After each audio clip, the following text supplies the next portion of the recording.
Hey everyone, it's been about a year since the World Health Organization officially designated COVID-19 a global pandemic on March 11th, 2020. Since then, we've gone through 3 different waves of infection. The first last year in the spring, then a wave in the summer, and the third running its course in December and January. In recent videos, I've highlighted the potential for a post-pandemic economic surge and the implications for commercial real estate.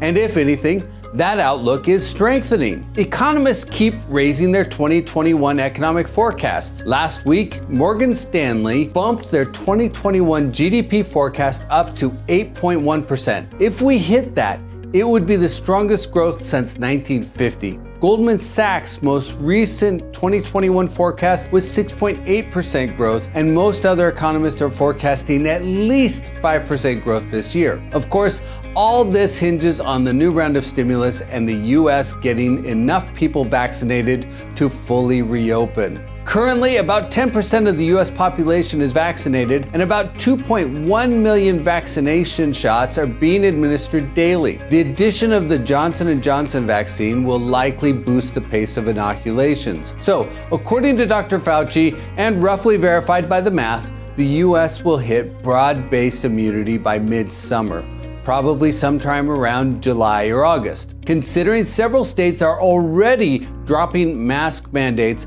and trying to go back to normal, we could see economic growth start to ramp up in the next few months. That means jobs will begin to recover. Through February, total employment was still about 9.5 million below where it was last year, with about a third of those jobs in the hospitality sector, mainly restaurants and hotels. If states reduced restrictions and people begin to feel safe because they've been vaccinated, job creation could accelerate quickly. This has a lot of implications for real estate. It implies that hotel occupancy rates could rise substantively this summer. Not back to pre-pandemic levels, not yet, but maybe back to the 60% range on average, depending on location and tier of service. We could also see a stabilization of retail properties. Absorption last year ran negative 26 million square feet, pushing the overall vacancy rate up to 5.6% at the end of last year. But we could see that trend begin to stabilize.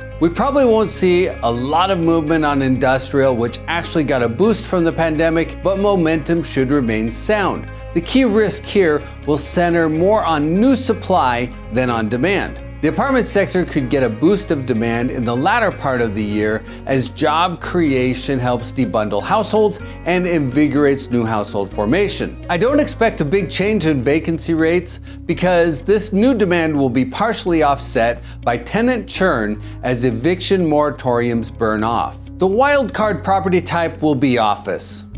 Although people will be able to go back to the office full-time once they've been vaccinated, the question will be whether lifestyle changes, including relocations to the suburbs and even different cities, will reverse course. As a result, there's still a lot of uncertainty on how long it will take for office space demand to recover.